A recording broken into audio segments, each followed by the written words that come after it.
60 e a 100 por um, em nome de Jesus, amém. Mais um aplauso ao Davi, seja bem-vindo, Davi, Deus te abençoe.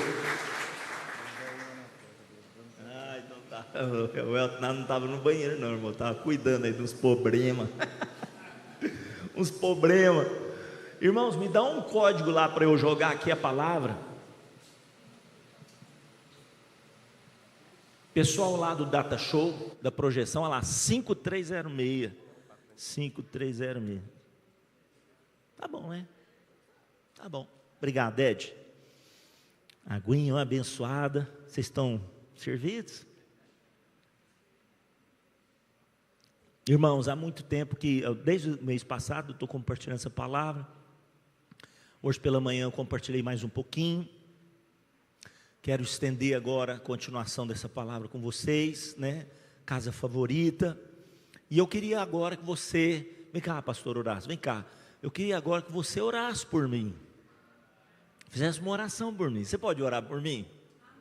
Orasse por mim, pela minha casa, pela minha família, né? Eu quero tanto ser casa favorita. Quantos querem ser casa favorita? E orasse pela Giovana, minha filha tão preciosa, né? Vocês estão lembrando de orar pela Giovana? O Horácio vai fazer uma oração pela minha vida aqui. Você vai levantar as mãos, orar, abençoar a minha vida. E uma das coisas que eu quero que você ora, viu, Horácio? É para eu, assim, ter a graça de Deus para ir concluindo essa palavra, porque, né, eu paro sempre, eu não consigo hoje, Jesus, me ajuda aí, ora por mim, vamos orar. Irmãos, levanta as mãos para cá. Você podia ficar de pé nesse momento é tão especial. Nós temos recebido tantas orações dos pastores dessa igreja, sobretudo do pastor Carlinhos e a pastora Sandra, mas esse é o momento que nós podemos retribuir em oração em nome de Jesus. Deus Pai, nós entregamos nas suas mãos o pastor Carlos em nome de Jesus. Oramos ao Senhor pela vida dele. Sabemos, ó Deus, que o Senhor tem feito grandes coisas na vida dele, da pastora Sandra, grandes coisas nesse ministério através deles, através dos outros pastores que aqui também congregam conosco. E nesse momento especialmente, nós pedimos ao Senhor que o Senhor derrame uma unção de graça sobre a vida dele, para que a sua palavra possa fluir, assim como ela tem fluído nesses dias em nome de Jesus.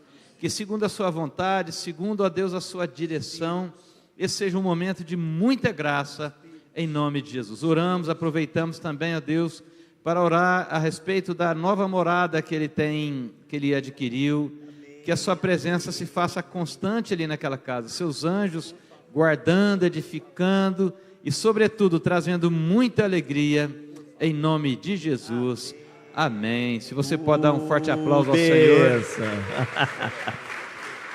Obrigado. Irmão, se eu soubesse que é tão bom receber orar, vou pedir toda vez agora. Obrigado, pode sentar aqui, que orar sem falar.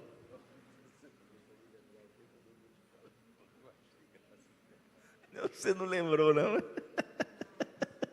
Irmão, orar rindo de mim, olha aí. Pode sentar, tia. Minha bênção aí. Me abençoa? Amém. Ó, o Horácio fica rindo de mim. Ele fala assim: ué, mas você me perguntou o que o Dudu falou para você. Como que eu vou lembrar? Tá certo, ó. De vez em quando, irmãos, eu faço algumas coisas assim, eu exijo algumas coisas assim das pessoas. Casa favorita, né? Quantos querem ser casa favorita de Deus? Sabe, irmãos, há um sonho no meu coração. Deus faz de mim uma casa favorita, né?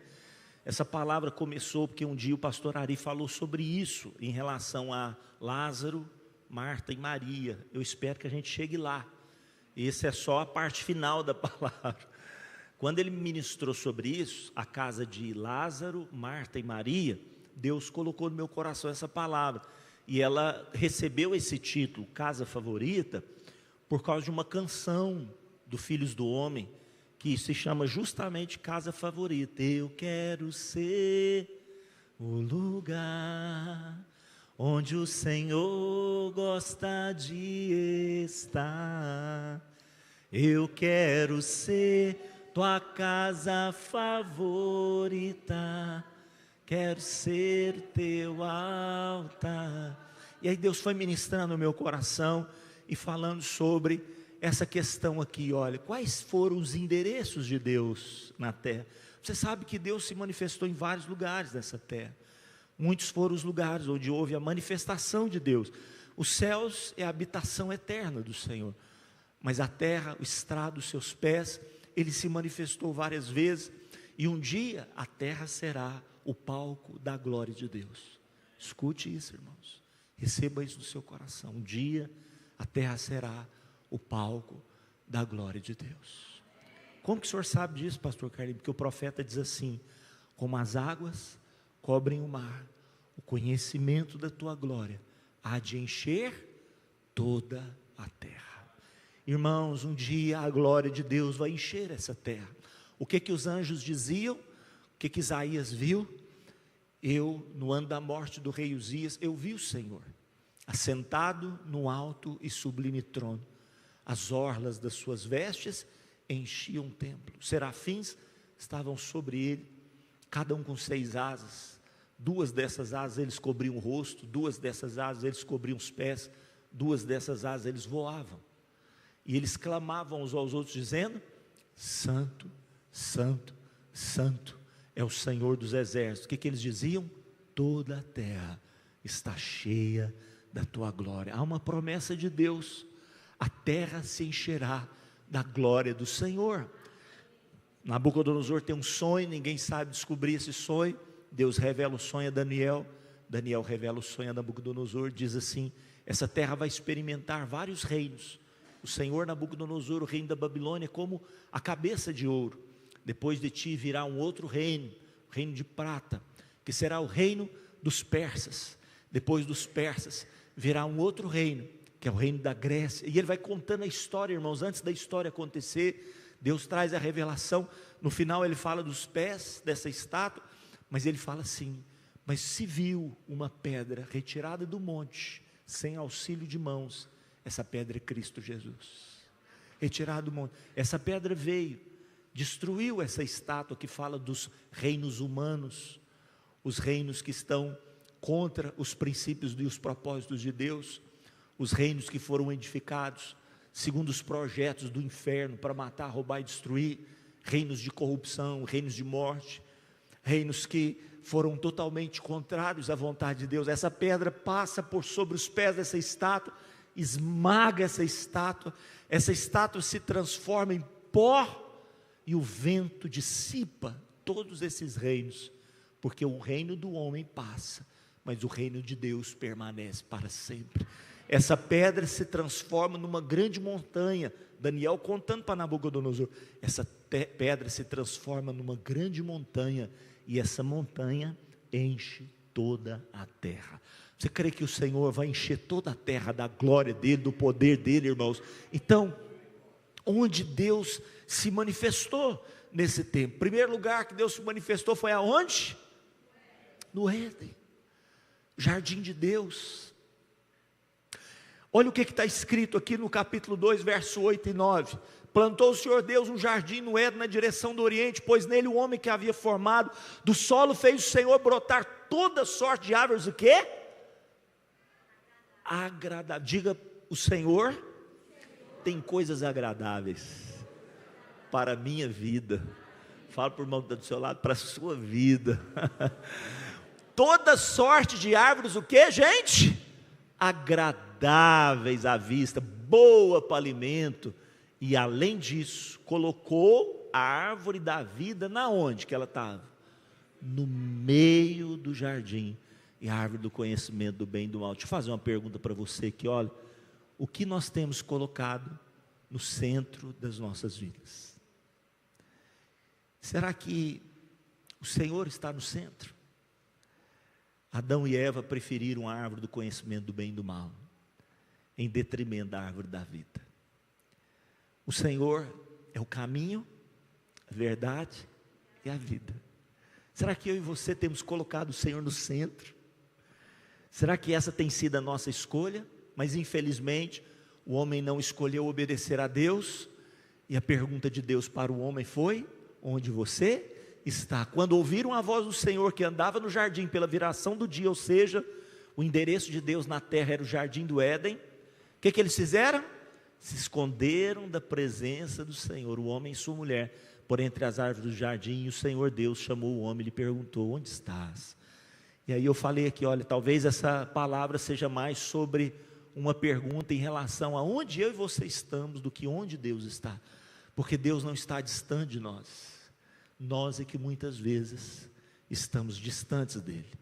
Depois que o homem pecou, ele saiu do jardim do Éden, Deus não permitiu ele ficar mais lá, porque se ele comesse da árvore da vida, ele viveria eternamente amaldiçoado. Então ele sai do Éden, e aí começa a era dos altares. Altares fala de lugares onde se invoca a presença do Senhor. O primeiro a edificar um altar foi Caim, mas Caim não discerniu o segredo do altar, porque o segredo do altar não é o altar em si, se ele está bem feito, se ele está correto, se ele está em ordem. Tudo isso é importante, tudo isso é importante. O culto tem que estar em ordem, a casa de Deus tem que estar em organização, tudo tem que ser feito com ordem e decência. Capítulo 14 de 1 Coríntios. Mas sem o capítulo 13, o que está escrito no capítulo 13 de 1 Coríntios, irmãos? Sem amor, nada tem valor. Caim fez o altar, certamente um altar muito bem feito, certamente a oferta de Caim era uma oferta muito boa. E por que Deus rejeitou a oferta de Caim? Às vezes a gente vê no filme o Caim ofertando uma oferta ruim, uns frutos podres. A Bíblia não diz isso. Certamente Deus rejeitou a oferta de Caim, porque ele fez aquilo só por fazer, ele fez aquilo por religiosidade, ele fez aquilo por cumprir uma obrigação. E Abel fez por amor. E Deus sente o cheiro do amor. Você está aqui para cumprir uma obrigação? Ah, não, afinal de contas hoje é domingo, se eu não for na igreja, aí a minha semana não vai ser abençoada. Se eu não for à igreja, as coisas que eu tenho que fazer não vai dar certo. Você vem à casa de Deus como se fosse assim um sortilégio, né? Eu tenho que ir lá, porque senão eu vou ficar devendo alguma coisa para Deus. Ou você vem à casa de Deus porque você ama a casa do Senhor, você ama estar na presença do Senhor, você ama estar nesse lugar. Ou você vem à casa de Deus, é o último a chegar, o primeiro a sair, e direto fica olhando no relógio. Como é que eu e você temos levantado esses altares? O meu e o seu altar é um altar como o de Caim, ou é um altar como o de Abel, apaixonado pelo Senhor? Mas a pessoa que mais marcou essa era dos altares foi Abraão. Abraão marca a era dos altares, porque é nos altares que Abraão conhece a Deus, e Deus se revela a Abraão. Vou repetir, é nos altares que Abraão conhece a Deus, e Deus se revela a Abraão. Deixa eu falar para você, é nos altares que você conhecerá a Deus, e Deus se manifestará a minha vida e a sua vida. Você recebe? Por isso Jesus diz o quê? Entra no teu quarto, fecha a porta, orarás a teu pai que está em secreto, e o teu pai que vem em secreto te recompensará. Deus vai se revelar a você através dos altares. Abraão foi um homem de altares, ele obedeceu a Deus ao ponto de entregar a ele o seu único filho. Depois que Abraão conhece tanto a Deus, Deus fala para ele, capítulo 15, ele está meio triste, Deus fala para ele: Abraão, não fique triste, eu sou o teu galardão, e a tua recompensa será extraordinária. Ele vira para Deus e fala assim: Deus, como que eu vou me alegrar, como que eu vou ficar tranquilo, se o Senhor ainda não me deu um filho? Abraão tem essa liberdade com Deus, ele conversa com Deus abertamente, fala: o Senhor até agora não me deu um filho, capítulo 15 ainda, isso que nós estamos vendo é capítulo 22, eu estou atrasando um pouquinho aqui, capítulo 15, Deus fala para ele assim: sai da tua tenda, olha para os céus. Ele não tem nada, e Deus fala para ele assim: olha para os céus. Ele sai da tenda, olha para os céus, céu estrelado, Deus fala para ele: conta as estrelas. Se você pode contar as estrelas, eu quero dizer para você, Abraão, que assim será a tua descendência, assim serão os teus filhos, milhares de milhares, de milhares, de milhares, de milhares. A Bíblia diz que Abraão creu em Deus, e isso foi imputado a ele por justiça. Escuta uma coisa nessa noite: tudo que você alcança em Deus, não vem primeiro de forma física, vem pela fé. Tudo que você quer alcançar em Deus, não vem primeiro pronto, vem pela fé. Nós alcançamos primeiro pela fé, e Deus está conosco na trajetória, até que os sonhos de Deus no nosso coração se tornem realidade. Mas nunca perca a sua fé. Abraão creu em Deus e isso se transformou em realidade. Deus fala para ele: olha, eu vou fazer um juramento a você. Isso é falado lá em Hebreus. Deus jura por Ele mesmo, porque não tinha ninguém maior para jurar, pastor Horácio, né? Quando a gente jura uma coisa assim, não é para jurar não, viu? Jesus falou: para de ficar jurando, vocês não cumprem o que vocês juram. Aí Jesus falou para a gente parar de ficar jurando, porque isso é pior do que jurar. Jurar e não cumprir é pior do que não jurar, né? É pior do que não prometer nada. Então Jesus fala assim: é melhor você não prometer nada e fazer e cumprir, né? A sua palavra ser sim, sim, não, não, que você ficar prometendo as coisas e não cumprir. Jesus nos proibiu de jurar, mas o Velho Testamento, as coisas eram feitas por juramento. Escuta isso, juramento era algo que era realizado no Velho Testamento e era algo sério. Não se tinha cartório, não se tinha contrato, não se assinava promissória, tudo era feito por juramento. Às vezes se trocava algum objeto, né? Então ele dava para você as sandálias dele, para você: olha, está aqui minhas sandálias, para que isso seja um sinal de que eu vou cumprir. Olha, não tinha nada a ver uma sandália, mas aquela sandália representava que aquele homem ia cumprir aquele compromisso. Eu estava conversando hoje com o William disse que antigamente, né, o avô dele, bisavô, né, William? Seu bisavô, né? Pai da sua avó. O bisavô dele fez um compromisso com um homem só na palavra. Uma coisa muito, muito preciosa, muitas terras, lá no norte, nordeste, não sei se no norte do Goiás, e assim, muita coisa. Trocou um negócio lá, comprou várias terras. Só que o bisavô do William faleceu no acidente, e ninguém sabia desse negócio, pastor Horácio. E não tinha papel, não tinha nada, né? Então, os homens são assim, os homens às vezes prometem e não cumprem, mas o nosso Deus, quando Ele fala, Ele não é homem para que minta, nem filho do homem para que se arrependa. O que Ele disse, Ele faz. E Ele jurou para Abraão. Falou: Abraão, eu vou fazer um juramento para você. E aí a gente, quando quer falar alguma coisa assim muito séria, a gente fala: eu juro por Deus que eu não fiz isso. Aí a Bíblia diz que Deus fala assim: ó, eu não tenho ninguém maior do que eu para jurar, eu vou jurar por mim mesmo. Abraão, eu juro por mim mesmo, eu vou te dar uma herança, eu vou te dar uma descendência, os seus filhos vão se multiplicar. Só que eles vão se multiplicar numa terra estrangeira, está falando do Egito, eles vão permanecer lá por 400 anos, depois eu vou trazer esse povo para cá, e eles vão tomar posse dessa terra. Pode dormir em paz, pode falecer em paz. O Abraão já estava velhinho, pode ficar tranquilo, que aquilo que eu prometi a você vai se cumprir. Irmãos, isso é tão sério, que a nação de Israel foi a única nação que deixou de ter um território, deixou de ter uma língua, deixou de ter um lugar específico como nação, foi espalhada pelo mundo inteiro, perseguida em todas as nações da terra. Ela foi perseguida e ela continua sendo uma nação. É tão forte, porque Deus não é homem para que minta, nem filho do homem para que se arrependa. O inferno quer destruir essa nação, mas não vai ter como, irmãos, porque acima dessa nação está o Senhor. Você pode dar um aplauso bem forte a esse Deus maravilhoso, esse Deus precioso, esse Deus que fez uma promessa para esse homem aqui, ó, fez uma promessa para esse homem: Abraão, eu vou fazer, a minha palavra vai se cumprir na sua vida. O tempo passa, e Deus levanta um homem chamado Moisés para resgatar esse povo lá do Egito. E aí, quando Moisés então é levantado por Deus, esse povo sai do Egito. Deus fala para Moisés assim: Moisés, traz esse povo para esse lugar que eu estou falando aqui com você. Era o Monte Horebe, conhecido como Sinai. Traz esse povo para cá, para que eles possam me conhecer, para que eu possa me manifestar a eles, para que eu possa dar a eles as minhas leis, os meus mandamentos. Moisés pega o povo do Egito, leva até o Monte Sinai. Quando ele chega até o Sinai, irmãos, Deus começa a falar com aquele povo com tanto poder, que aquele povo fica com medo, aquele povo fica apavorado. E Moisés fala assim: vamos subir ao monte. O povo fala: Moisés, nós estamos com medo. E aí Deus fala assim: sobe você, Moisés. Quisera que esse povo sempre tivesse o temor de Deus no coração deles. Aí o Moisés sobe, irmãos, para receber os mandamentos. E receber uma coisa muito especial, que era a planta da casa de Deus.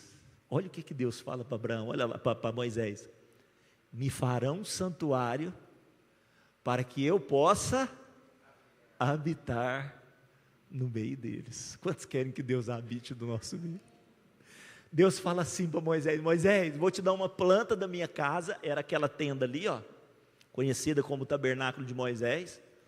Vou te dar a planta da minha casa, porque eu quero morar no meio do meu povo. Irmãos, você ficaria feliz com essa notícia? Moisés está lá em cima do monte. Isso aqui está acontecendo no capítulo 25, olha lá, está lá em cima do monte. Aí Deus fala para ele assim: ó, você vai fazer para mim uma arca.